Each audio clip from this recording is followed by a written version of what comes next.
समझना है ऐसे संकुल यौगिक जो समतल ध्रुवित प्रकाश के तल को बाईं से दाईं ओर या दाईं से बाईं ओर घुमा देते हैं, प्रकाशिक समावयवी कहलाते हैं। और यह परिघटना क्या कहलाती है? प्रकाशिक समावयवता कहलाती है। पहला पॉइंट क्लियर। इन दोनों प्रकाशिक समावयवियों में वो समावयवी जो प्रकाश के तल को बाईं से दाईं ओर घुमाता है, बाईं से दाईं ओर घुमाता है, वो कहलाता है डी समावयवी। कौन सा समावयवी कहलाता है? और जो प्रकाश के तल को दाईं से बाईं ओर घुमाता है वो कहलाता है एल समावयवी कहलाता है। और इन दोनों समावयवी रूपों में केवल ऑप्टिकल एक्टिविटी का ही अंतर होता है और बाकी अन्य गुण कैसे होते हैं? समान होते हैं। ऑप्टिकल एक्टिविटी का मतलब दाएं वाला बाएं दिखेगा, बाएं वाला दाएं दिखेगा, केवल इसका अंतर होता है और बाकी अन्य गुण क्या होते हैं? समान होते हैं। तो क्या बताओगे भाई? ऐसे संकुल यौगिक जो समतल ध्रुवित प्रकाश के तल को बाईं या दाईं ओर घुमा देते हैं, प्रकाशिक समावयवी कहलाते हैं। और यह परिघटना क्या कहलाती है? प्रकाशिक समावयवता कहलाती है। याद रखना, समन्वय संख्या 6 वाले यौगिक जिनमें द्वितंतुक लिगेंड उपस्थित होगा, कौन सा लिगेंड होगा?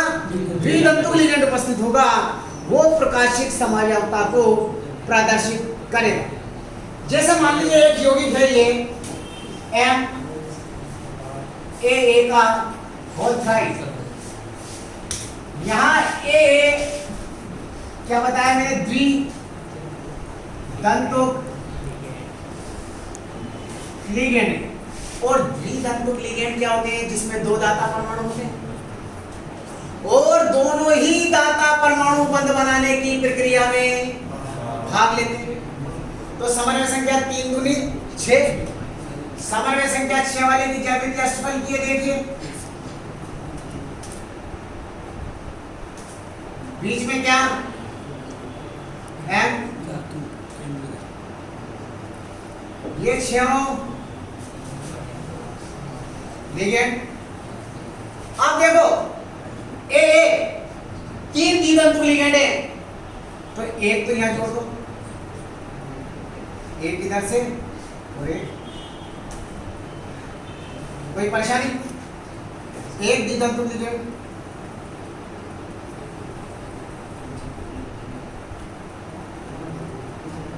एक द्वितंतुक लिगेंड,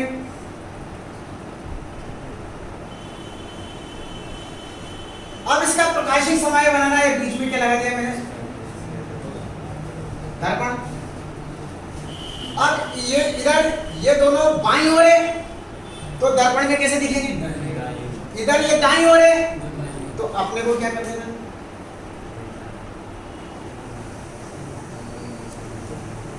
M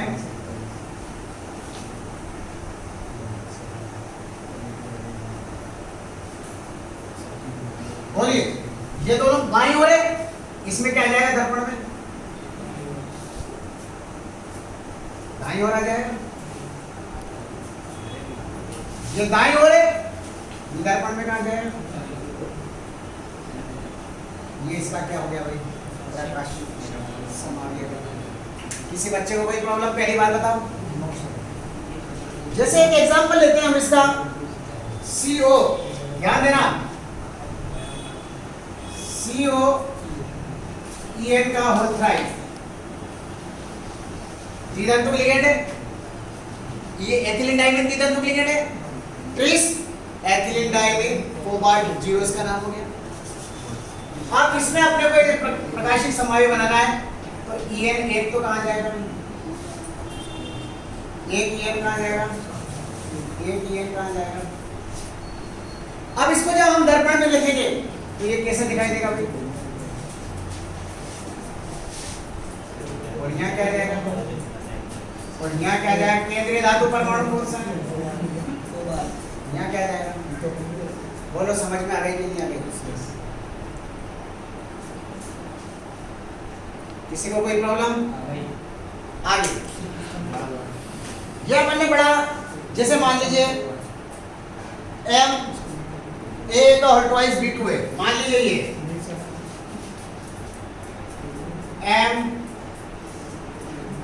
ए का होल ट्वाइस और मान लीजिए C H two B R two या आई टू है।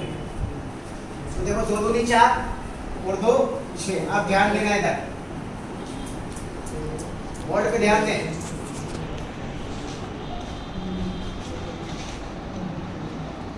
इसका प्रकाशिक समावयव बनाना है तो कैसे बनेगा, कोई बच्चा बता सकता है?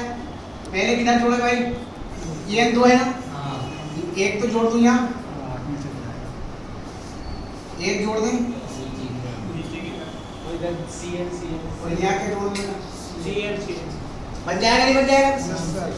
इधर लेफ्ट पे तो इधर राइट पे आ जाएगा, इधर भी राइट पे आ जाएगा और इधर राइट पे है। बोलो प्रकाशिक समानता समझ में आ गई कि नहीं आई? क्लियर हो गई? एक और मैं आपको देता हूं, देखना आप कर पाते हैं या नहीं। इधर देखो CO ध्यान देना, EN Cl2 NH3 का आउट ये दिया। तो देखो इधर तुझे 2 2 4 2 6 समझ में संख्या हो रही है। अब मुझे इसका वो बनाना है, एक बना ले, दूसरा तो अपने आप बन जाएगा। आप थोड़ा सा अकल लगाना,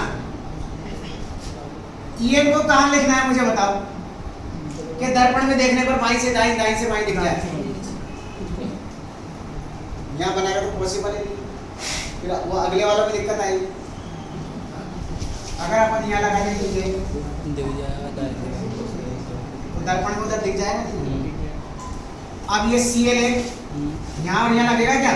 सही है क्या ये? तो दर्पण में देखोगे तो ये तो ऐसे कैसे दिखेगा, दाईं से बाईं, बाईं से दाईं का दिखेगा। इसका मतलब ये Cl आ गई समझ में, और दर्पण में ये NH3। अब ये लेफ्ट पे है तो इधर क्या आ जाएगा? इधर ये राइट पे है, इधर ये क्या आ जाएगा? इधर ये राइट पे है। आ गई बात समझ में? ये क्या कहलाएंगे? प्रकाशिक समावयवी कहलाएंगे। और ये परिघटना क्या कहलाएगी भाई? प्रकाशिक समावयवता कहलाएगी। इसमें किसी बच्चे को कोई प्रॉब्लम है? अरे इधर आसिफ क्वालिफाई है, तुम्हें वहां से उठ के सबसे आगे ये क्या पढ़ा भाई अपन ने? कौन सी समावयवता पढ़ी? प्रकाशिक इसमें क्या जाएगा भाई? तो प्रकाशिक समावयवता याद हो गई? दोबारा से सुन ले। ऐसे संकुल यौगिक जो समतल ध्रुवित प्रकाश के तल को बाईं या दाईं ओर घुमा देते हैं, क्या कहलाते हैं भाई? प्रकाशिक समावयवी कहलाते हैं। और ये परिघटना क्या कहलाती है भाई? प्रकाशिक समावयवता। इन दोनों समावयवी रूपों में वो समावयवी जो समतल ध्रुवित प्रकाश के तल को बाईं से दाईं ओर घुमाता है वो तो कहलाता है डी समावयवी, और जो दाईं से बाईं ओर घुमाता है वो कहलाता है एल समावयवी।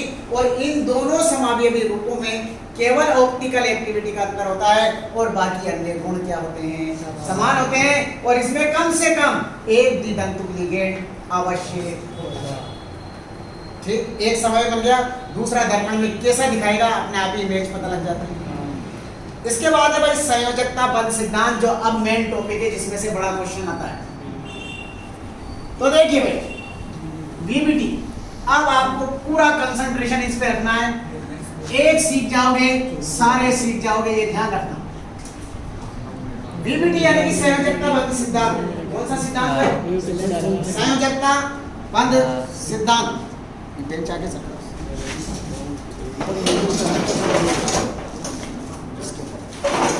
ये सही है। संयोजकता बंध सिद्धांत आ रहा है ना? आ रहा टेढ़ा। अब मेन है, इसको ध्यान से देखिए। संयोजकता बंध सिद्धांत ध्यान देना बेटा। अरे तो वैलेंसी बॉन्ड थ्योरी पूरी जान ले लेना, इसमें ध्यान से सुन लेना। वीबीटी में बिल्कुल सिंपल लैंग्वेज में अपन चलेंगे, सुनना साहब। संयोजकता बंध सिद्धांत के आधार पर हम किसी भी संकुल यौगिकों की ज्यामिति की व्याख्या करते हैं। किसकी व्याख्या करते हैं? ज्यामिति और चुंबकीय गुणों की व्याख्या करते हैं। पहली बात समझना नहीं, क्या बताओगे? संयोजकता बंध सिद्धांत के आधार पर हम किसी भी संकुल यौगिकों की ज्यामिति और बोलो चुंबकीय गुणों की व्याख्या करते हैं। कैसे करते हैं यही सीखना है, तो सुनो। सबसे पहले तो आपको ये इसके अंदर एक तो ये याद होना चाहिए, दुर्बल लिगेंड क्या होते हैं और एक प्रबल लिगेंड क्या होते हैं। दुर्बल लिगेंड होते हैं फ्लोरीन, क्लोरीन, ब्रोमीन, आयोडीन और जल। हेलोजन परिवार फ्लोरीन, क्लोरीन, ब्रोमीन, आयोडीन और जल दुर्बल, और बाकी के सारे जितने भी लिगेंड हैं प्रबल। पहली बात तो क्लियर हो गई। अब हमें कैसे किसी संकुल यौगिकों की ज्यामिति की व्याख्या करेंगे, मैं एक एग्जांपल आपको दे रहा हूं। देखिए, जैसे मुझे व्याख्या करनी है, देखो एग्जांपल 1 CO NH3 3+ आयन की ज्यामिति वे चुंबकीय गुणों की व्याख्या मुझे करना है। सबसे पहले क्या करेंगे, ध्यान से सुनना, सब ध्यान से सुनना। पहला पॉइंट तो यह है भाई, मेरे मास ये सबसे पहला तो पॉइंट यह है कि जो केंद्रीय धातु परमाणु है उसको पहचानो। क्या है? कोबाल्ट। जल्दी लगा लो, कोबाल्ट। कोबाल्ट का परमाणु क्रमांक कितना है भाई? 27 ही, ये 27 लिख दिया। पहला पॉइंट समझ में आ गया। पहला पॉइंट, केंद्रीय धातु परमाणु का इलेक्ट्रॉनिक विन्यास को लिख लीजिए। लिख रहा है, देखिए 27 है ना, 1s2 2s2 2p6 3s2 3p6 3p6 4s2 20 3d 7 27। पहला पॉइंट क्लियर हो गया। उसके बाद केंद्रीय धातु परमाणु का ऑक्सीकरण निकालो। निकाल लोगे? बोलो क्या करो? x + 6 × 0 बराबर किसके? +3 दे रखा है। तो x बराबर कितना आ गया? 3। ये पॉइंट भी समझ में आ गया। यानी कि ये कोबाल्ट थर्ड का इलेक्ट्रॉनिक विन्यास, यानी 3 इलेक्ट्रॉन निकाल दो। तो 2 यहाँ से निकाला, 1 यहाँ से निकाला, तो क्या हो गया विन्यास? 1s2 2s2 2p6 3s2 3p5 3s2 3p6 3d5 3d 4s। ये समझ में आ गई कि नहीं आ गई बात? आयन अवस्था में इलेक्ट्रॉनिक विन्यास लिख दिया। डी में 5 कक्षक बना दिए। देखो 1 2 3 4 5 6 ना, 1 2 3 4 5 और ये 6 बड़ी, इसमें एक नहीं है। आगे समझ में? अब हमें क्या करना है कि यहाँ कितने लिगेंड जुड़े हैं, हमें कितने रिक्त कक्षक चाहिए? 6।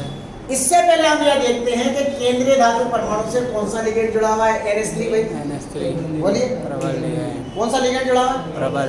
और जब भी प्रबल लिगेंड जुड़ा होता है तो पहले डी कक्षकों में इलेक्ट्रॉनों का युग्मन होता है। कैसा होता है भाई? युग्मन होता है। चलो कोई बात नहीं, इधर देखो। तो क्या लिख बताओगे? चूंकि केंद्रीय, देखना भाई, धातु परमाणु से कौन सा लिगेंड जुड़ा हुआ है? प्रबल लिगेंड जुड़ा है, इसलिए बोलो डी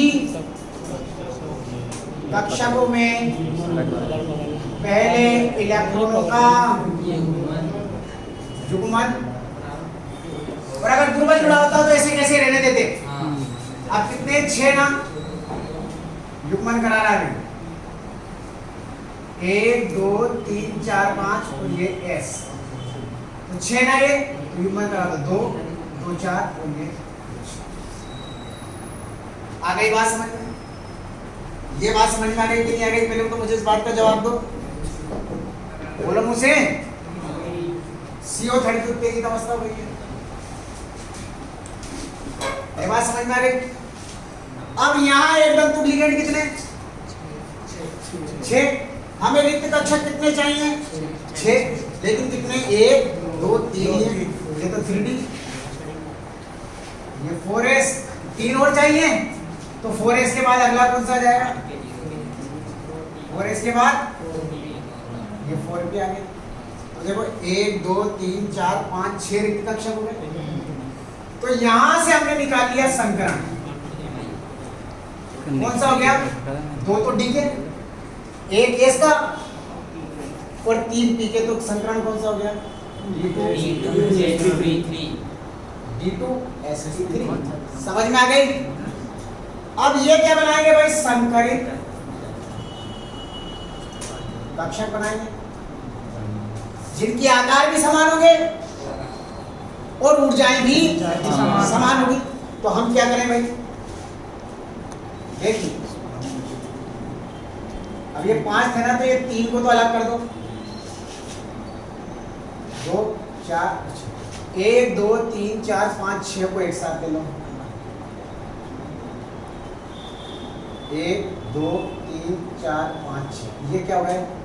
6 D2sp3 संकरित कक्षक। कोई प्रॉब्लम? अब यहाँ 6 लिगेंड है और 6 रिक्त कक्षक है, तो ये एक एक एकांकी इलेक्ट्रॉन युग्म देंगे और ये 6 के 6 एक एक एकांकी इलेक्ट्रॉन युग्म को क्या कर लेंगे? तो क्या करोगे? इस प्रकार प्राप्त सभी 6 D2sp3 संकरित कक्षक, इधर देखो 6 अलग अलग NH3 लिगेंड से एक एक इलेक्ट्रॉन युग्म को ग्रहण करके 6 उप सहसंयोजक बंधों का बोलो निर्माण कर लेंगे। करिए, ये 3 तो ऐसे कैसे? आप देखो 1 2 3 4 5 6, यहाँ लिखो NH3, हर एक के नीचे NH3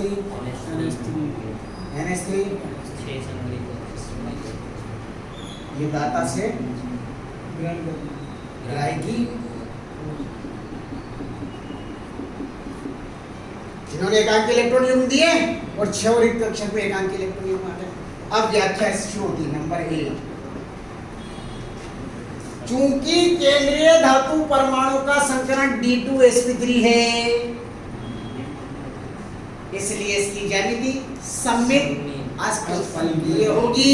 कैसी होगी? अष्टफलकीय में कैसे बनाएंगे? ये बनाया, केंद्र में क्या आ जाएगा?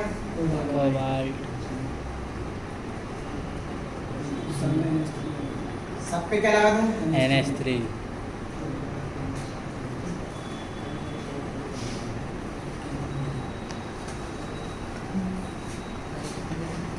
आवेश कितना है इस पर?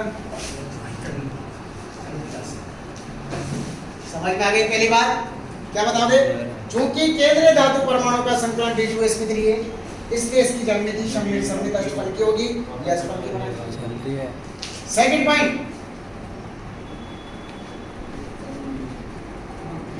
ये कैसा होगा? युग्मित युग्मित युग्मित। प्रति चुंबकीय और चुंबकीय गुण में क्या हो जाएगा? प्रति चुंबकीय रंगीन वे रंगहीन रंगीन। कारण में क्या बताओगे? क्योंकि इनके डी कक्षकों में